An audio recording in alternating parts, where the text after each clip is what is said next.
Well, Oregon showed what they can do in front of the whole country, and now a short week. We'll talk about them, plus Illinois battling Michigan. The winner stays in the top 25, and the loser is out of there. Plus, can Nebraska hang with the mighty Indiana Hoosiers? Let's talk. It's time for the Big Ten Squad. You're talking ball with the Big Ten Squad. From USC to Ohio State, from Michigan to Oregon, from Nebraska to Washington, it's the local experts of the Locked On Podcast Network bringing you scoops, breakdowns, and the most comprehensive preview of the upcoming Big Ten weekend. No hurt feelings and thin skin allowed. Squad up. You're part of the Big Ten Squad. Welcome to the Locked On Big Ten Squad. Just sit back, enjoy. Let's talk some football. I'm Craig Shemon from Locked On Big Ten. By the way, today's episode is brought to you by FanDuel.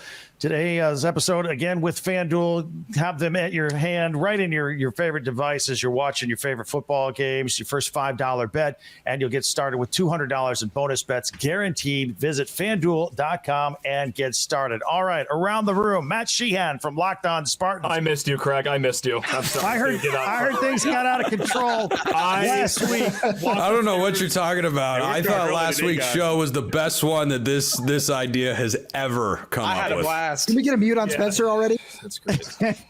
That's okay. You mute me if you like. I'll just sit here and hold the O for the number of losses that Oregon has this year. How many you got up there in Seattle? Hey, man, that doesn't matter. We were in the national championship last season. It's great. You can do, living in the past. That's Washington's specialty. All right, if you pardon me, we're 2 minutes in. I haven't introduced everybody. Roman from Locked On Huskies. Yeah, that's Spencer from Locked On Ducks, Locked On College. I even saw him on Locked On Big 12 the other day. How many shows do you do? Way too many. Like, honestly, even I think it's excessive at this point, but I'm never going to stop. Jacob from Locked On Hoosiers, the real undefeated team in the Big Ten. And also Jay Stevens. Good for him to be here today. Locked On Buckeyes. All right. Against my better judgment, I'm going to open this up with Spencer and the Ducks and Jay with the Buckeyes before we look ahead to this week. Gentlemen, the floor is yours. I'd like to make a genuine statement off the top that I don't think anybody in the Big Ten is as good as Oregon or Ohio State. And if anyone would like to challenge me on that notion, he's probably sitting in that chair there because Indiana is 6-0. And you know what? Western Illinois is a tough.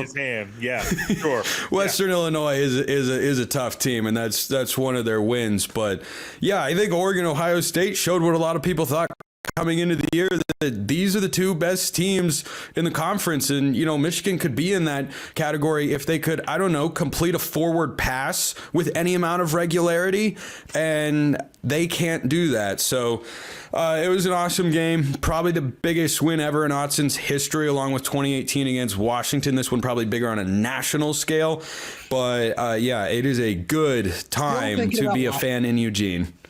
Wow, Roman, he's taking shots already, man. Craig said Ohio State and Oregon, and he's throwing Washington into this. But this is what Oregon fans do, no matter what. Like, I had people in my comments after losing to Iowa, and they're just sending the duck emoji. It's like, okay, hey, here you are. You're still thinking about Washington. I didn't even bring up giving up 40 points to Iowa on the road. I didn't mention that. Like, I wouldn't bring that up. Why would anyone bring that up? No, I'm just kidding. Yeah. No, I liked where that thought was going, Jacob. I liked that thought very much. Jay, let's boil it down. What happened in the last 10 seconds, 6 seconds, the confusion, and then we'll move on from that game. Good coaching by one guy on the other side of the field, not saying his name. Confusion. Dan Lanning. His name's Dan Lanning. All right, yeah, whatever. Nobody cares. For some reason, Will Howard doesn't know that with 6 seconds, you got to speed up your clock. No matter what you think 6 seconds is, you have to move a little bit faster and say, slide by with 3 seconds left or 2 seconds. Preferably so there's still time left on the clock for Ryan Day and the refs to call a timeout to get the field goal team on the field. It's just a mess up. It was a mishap. It was something that Ryan Day's teams have done in big games. They have had mistakes, and ultimately they haven't overcome them in some of those games. But unfortunately, I have to agree with what something Spencer said. These are the best two teams in the Big Ten. And honestly, it's possible. I know Ohio State has one loss, but there's a chance down the road they could be 1-2 in the country. Ohio State has to go to Happy Valley. That'll probably be a Buckeyes win. It wouldn't shock me if down the road it's Oregon 1, it's Ohio State 2. I like it. I like it. Me too. I like that interpretation. You want that? I don't like it, but that's fine. Sorry, Jacob. Did you Indiana want 3. Indiana Did you want to? 3. Did you want to chime in? Is this going to be the year where Indiana was 6-0 and won a game in the Rose Bowl? Is that?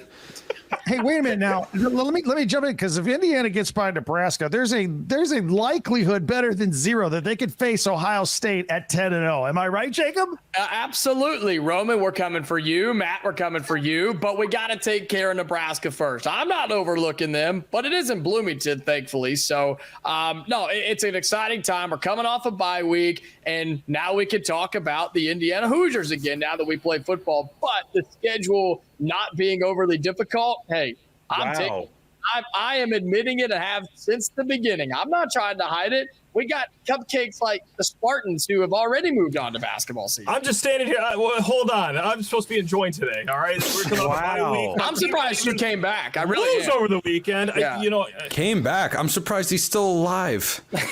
Wow. Look, guys. What happened exactly last week when I was gone? Rosy. A lot of meanness. First of all, It was a lot of darts. It was horrible. A lot of darts being thrown at Matt last week. It was pretty bad. There was a Kirk Cousins stray, and I think that sent Matt to the breaking point. I looked up Spencer's home address while we took a break during that first ad read. No, last week I spent the hour after the show wondering if we had an HR department here at Locked On. I had a few complaints to file, but nothing. But no, here Gosh, I hope we don't. Minding my own business, and now Jacob wants to come after the Spartans, we're going to be your first road game in a few weeks here. I don't know how you guys have skated by 8 straight home games to start the season. Does that give you any pause, even with Nebraska coming to town, or no? No. No, we're not worried about it. Leave then. Okay. No. Wait a minute, Matt and Jake, Yeah. you're all forgetting. Indiana did have a road game at Northwestern in that little bandbox stadium. Oh, that they had. doesn't And UCLA. And That doesn't count either. Yeah, speaking of road environments that don't count, the UCLA Bruins. Hey, There are more people on this call than at that game. More people on this call.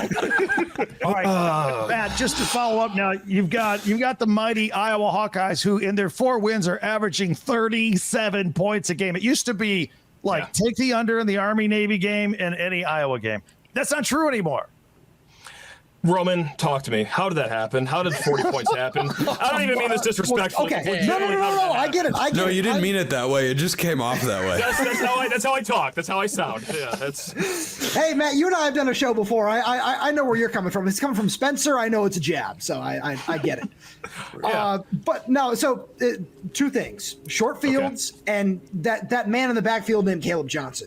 Where I legitimately believe that if Ashton Jeanty wasn't doing what he was doing, that Caleb Johnson might be declared the best running back in the country. Watching that guy play was an absolute treat. I got to take my hat off to him. 188 total yards in that game, 3 touchdowns. And watching that guy play, that's a handful to defend. He's averaging 9 yards per carry with 8 guys in the box. He's out of this world good.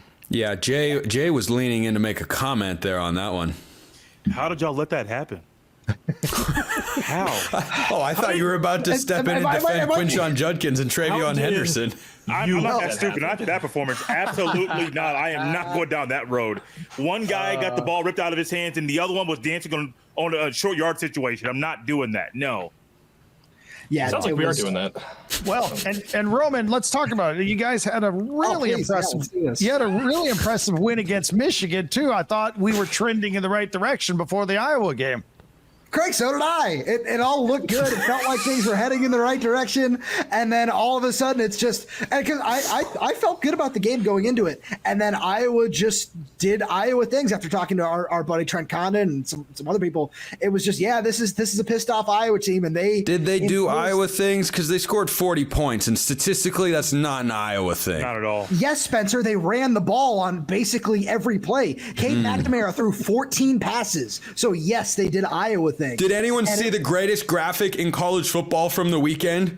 Sure did. Did everybody see it? Jacob hasn't seen it. There's a graphic that goes up when Cade McNamara throws a touchdown to the aforementioned Iowa running back, and it is his first Power 4 touchdown pass since 2021.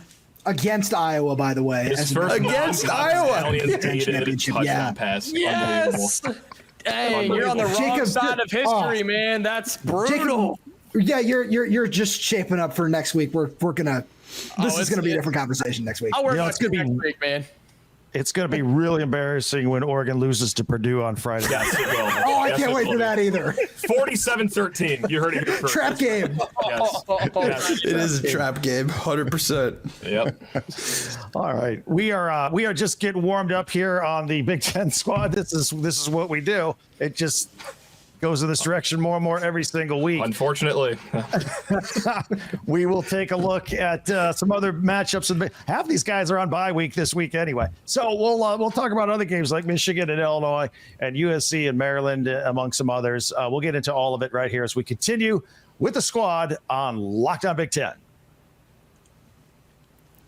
Hey, NFL fans, want to tell you about FanDuel. It's exciting enough watching games, but it's even better with FanDuel. For the rest of the NFL season, you get a big return on FanDuel, America's #1 sports book. So when you get a hunch in the middle of the game, you can check out the latest stats, view live play-by-play, and a whole bunch of stuff right on the same page where you make your bets. Plus, you can get started with $200 in bonus bets guaranteed when you place your first $5 bet. That's at FanDuel.com. By the way, Thursday night tonight, I like the Broncos -2 at the Saints. Sean Payton's homecoming to New Orleans. The number there's 37.5. I might go skosh over there, but that's all at FanDuel.com. Check it out, FanDuel.com. All right, we were turning on Locked On Big Ten squad here, getting ready for the big weekend, but some other games I want to talk to our guests about. First of all, Michigan and Illinois. Michigan's on its third starting quarterback already going into Illinois. This is the 100-year anniversary of the Red Grain 6-touchdown game, leather helmets. In fact, cool tip here for this game. Illinois is they have some artists hand paint all their helmets. They're going to actually look like leather helmets. Meanwhile, Michigan will be playing like it does have the leather helmets with the passing game. Why does that not sound as cool as it should? like why do I feel like they're focused on the wrong thing here? Yeah. Let's remind everybody that we're going backward in time. Jacob, we'll start with you. What are your thoughts on this game? The loser's probably out of the top 25, and the winner stays in. Well, the fact that we led with the fact that they're painting leather helmets tells us all we need to know, I guess. I don't know what to think here. Illinois should be better, and they are okay, but then they get scared a week ago, and then you've got, like you said, Michigan. I don't know. How am I supposed to feel about this game? I feel like it's one that if whoever wins, you'd be like, yeah, that makes sense. You could tell me right now, team A wins or team B wins, and it's like, yeah, I totally get it, and you could sell that to me. I don't know. I have no idea how to feel about this game. Yeah. Jay Stevens, how about you? Your arch rivals here on the third quarterback already. It should be expected. They didn't figure it out in the offseason. They're still trying to figure it out now. It's just what they're doing in Ann Arbor, and we're all still waiting for some type of punishment to come down from what happened with Stallion. So I have to throw it in there because I know Matt. Which one? Okay. Matt, I'm on your side here, buddy. I know that we're all waiting for. Let's say which one. Yeah, which penalty? Which penalty are you talking about? There's a few floating out there, right? All of them. Just to get all of them down at one time. They deserve it. No, this is a game where, like on the football field, I remember a couple of years ago, these two teams played in Champaign, and I walked away from that game saying Michigan should have lost that game. Illinois played really good physical ball. Just Michigan made more plays down the stretch. Illinois was not ready for that moment. I think in this game, Michigan should win, but it wouldn't shock me if they lost. I mean, there's a mess up there right now. What we're seeing on the football field isn't what I think anybody truly expected them to put out there. So it's weird. It's one of those weird games where it's kind of a toss-up and kind of a weird feeling too. Matt, you're the other rival for Michigan. How do you view them right now taking on Illinois? If Jack Tuttle, at the age of 25 years old, part of the 2018 recruiting class, loses this game, it should be mandatory that he goes to the nearest job fair within a 5-mile radius of Champaign, Illinois immediately. Son, you should be in your 4th year in the workforce right now. There is no reason you should be the third quarterback option and losing games to Illinois. So that's my take on the whole thing. Other than that, what a bizarre matchup we got here. One team's trying to stop their ship from sinking. The other one is trying to make sure that they didn't make that overtime game against Purdue, put them on fraud watch. I don't know. This is a fraud bowl of fraud bowls right now, and I cannot wait to just eat up this slop. Yeah. All right. Roman, what do you think? You got a good look at Michigan a couple of weeks ago. Yeah, I had the great displeasure of watching two of these three quarterbacks that you mentioned play. And it was somehow even uglier than I thought it was going to be watching them play quarterback. Also, by the way, Jay, apparently Connor Stallions was in the building to watch Michigan lose to Washington. So that was kind of beautiful. Appreciate seeing that. That was just a really nice touch after having to watch that real sob story Netflix documentary that oh, man. out there. Yeah. I felt so bad for him after that. Yeah. No, I like what Matt said here. The fraud bowl. It really is. Watching Illinois give up 49 points to Purdue. What are we doing here? Tough. That's tough. I don't care who wins. I don't care who loses after watching that. We got 2 votes for fraud bowl. Spencer, your thoughts on this one? Well, Here we go. Oh gosh. Showtime. Here we go. when I watch Illinois play football, I know they want to be a good team, but I feel like they can't mentally put on their big boy pants and just do it. You know? Like, did they beat Nebraska or did Nebraska beat Nebraska?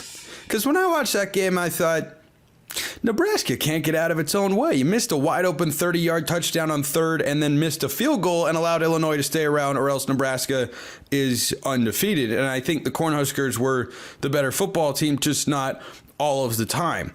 Now, when I watch Michigan, I know that people say when you drive down the highway and you see a car wreck, it's impossible to look away. This is more like a grease fire in a kitchen at the quarterback position, because a dumpster fire implies that it's contained to a specific area. A grease fire can spread elsewhere rapidly because it's all over the kitchen.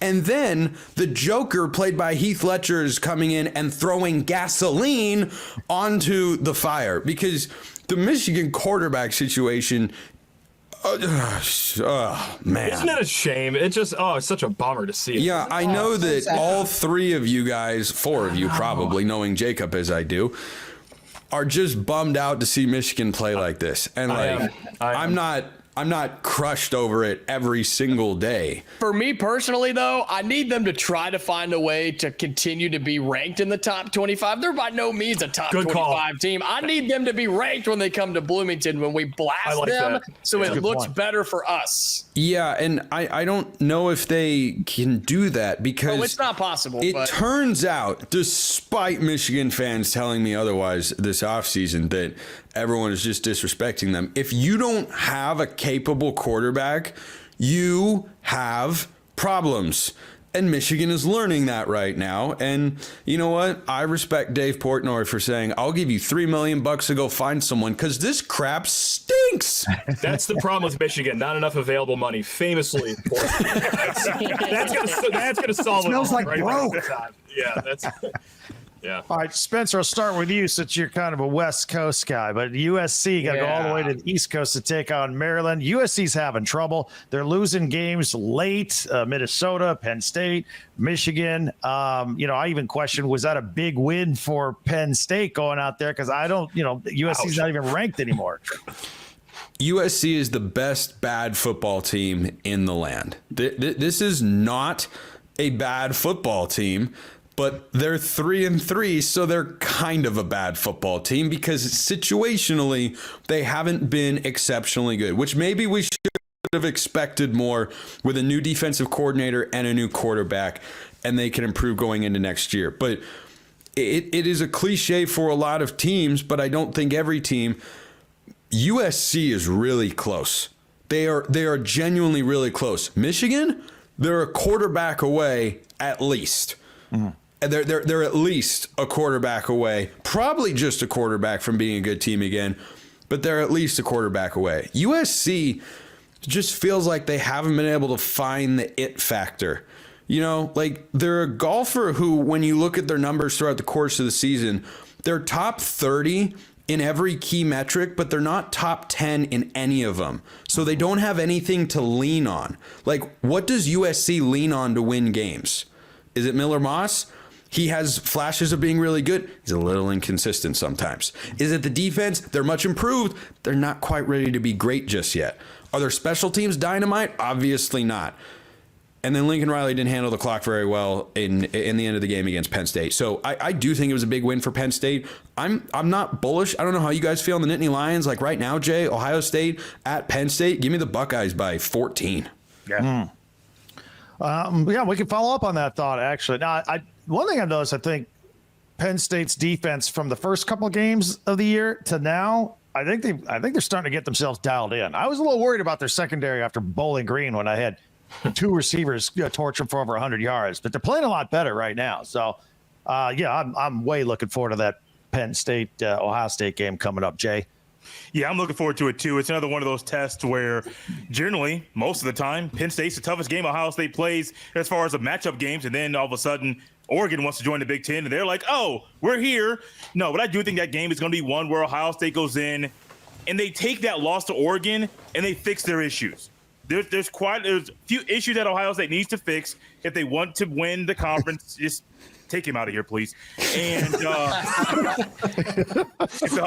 Yes. Thank you so much. Wow. But Ohio State has things they need to fix. Ryan Day has to fix some things. Coaching as well. They got to fix some things with the rotations on the defensive line. But they have time to fix them. And you go in there at Happy Valley, it's going to be a loud crowd, and you go in there and win. That's a great way to show that you're fixing the things that were exposed in a big way on the national stage this past weekend. Can I say this about USC, though? Two things. One, how good does their win over LSU look, as they're now a top 10 team in the country? That's what I'm saying. Can we also just stop hyping up Lincoln Riley? You're saying they might be a quarterback away. Yes. I think USC is a head coach away. I think USC is a good, legitimate, Cincinnati away? Is it? Hold on. Is that what you said? Shut your mouth. You shut your mouth. Stop it. Turn this around. I'm sorry. No, Bad stop. connection over here. Okay.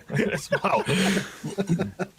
So Jacob, I'd push back on that because I was saying that Michigan is a quarterback away and USC is missing a couple of different things. But to your point, they went toe-to-toe with LSU on the same field and beat them. Yeah, it was a close game. They could have lost, but they are legitimately 3 plays away from being unbeaten. Now, all those aren't going to go your way all of the time, but they could just as easily be a 1-loss team as they are currently a 3-loss team. And yeah, LSU is a pretty good squad, and they did go toe-to-toe and beat them on a neutral site. So I don't think that Lincoln Riley is a horrible coach all of a sudden. I don't think he's forgotten how to win football games.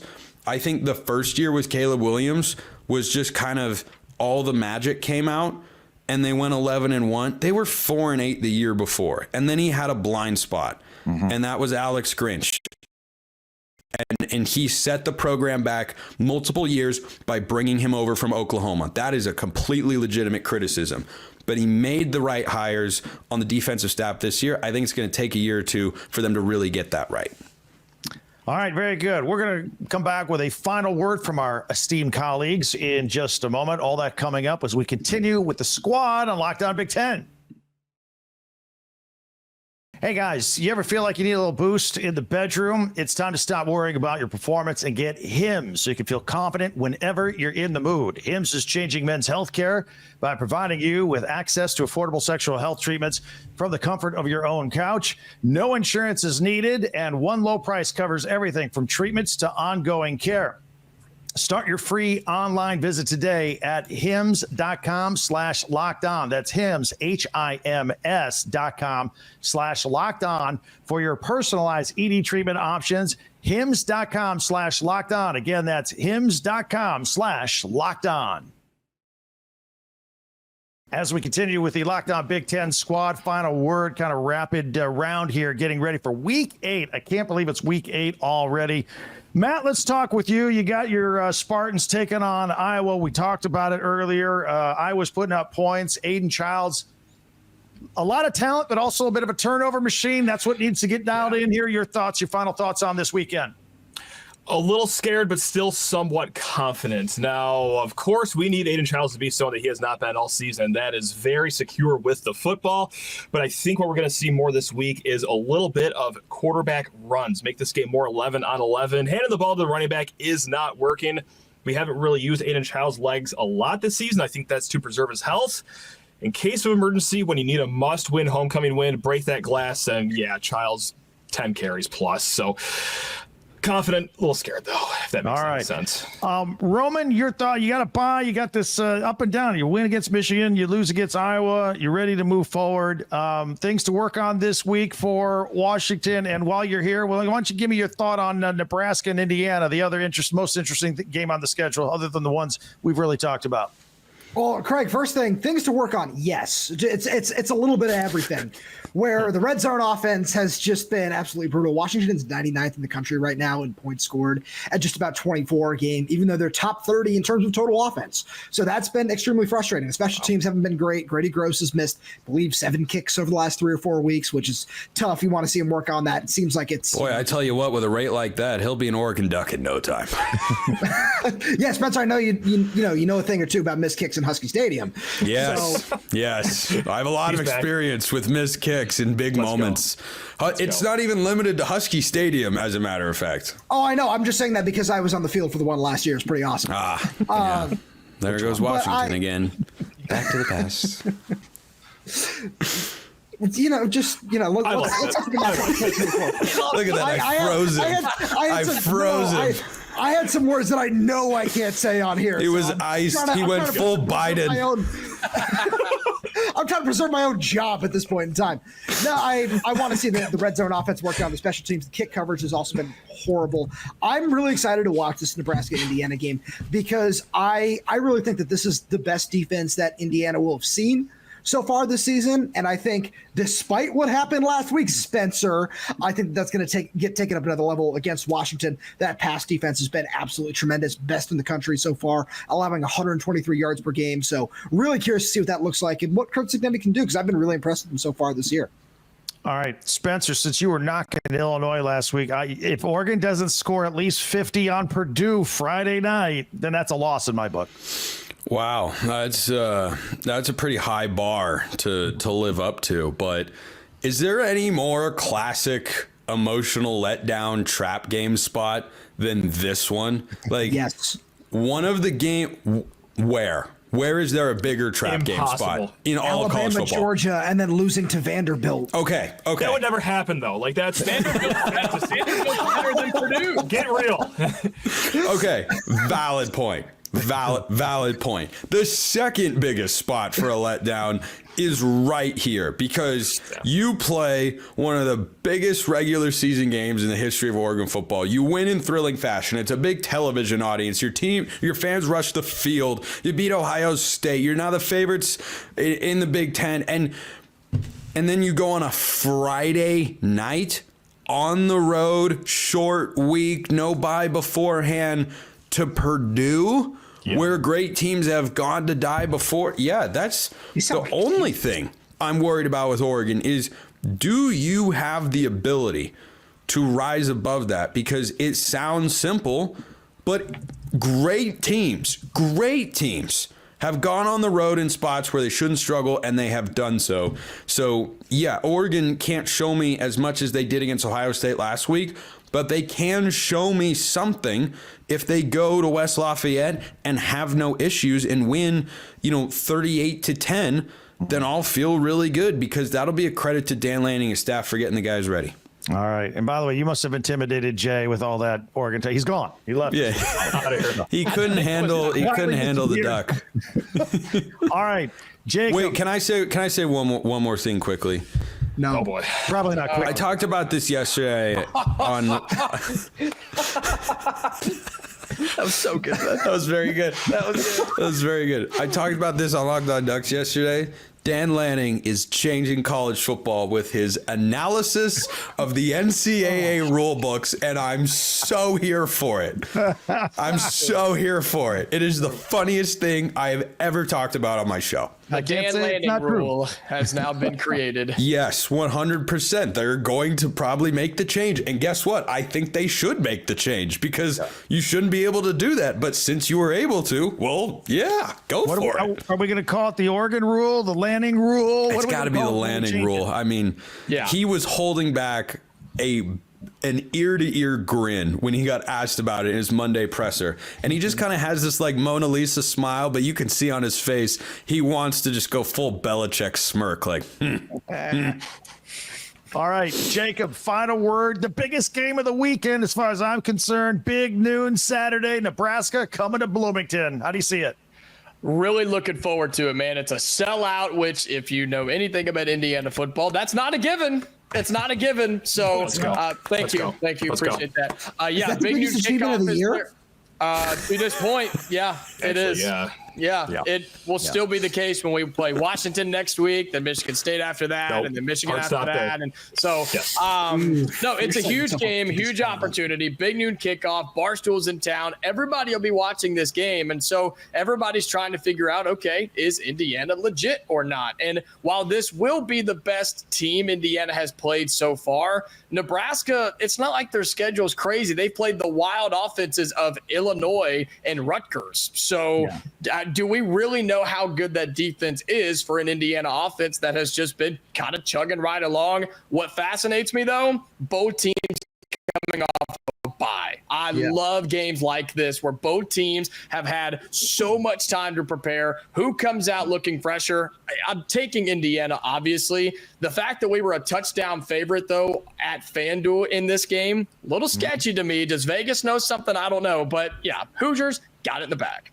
Vegas always knows something we don't know. For Matt, Roman, Spencer, Jacob, and Jay, who left us, if you're watching out there, catching us for the first time, subscribe to all these guys. They do a fantastic job covering your teams every single day throughout the season. And don't forget, I got you covered with the entire conference on Locked On Big Ten, part of the Locked On Podcast Network, your team every day.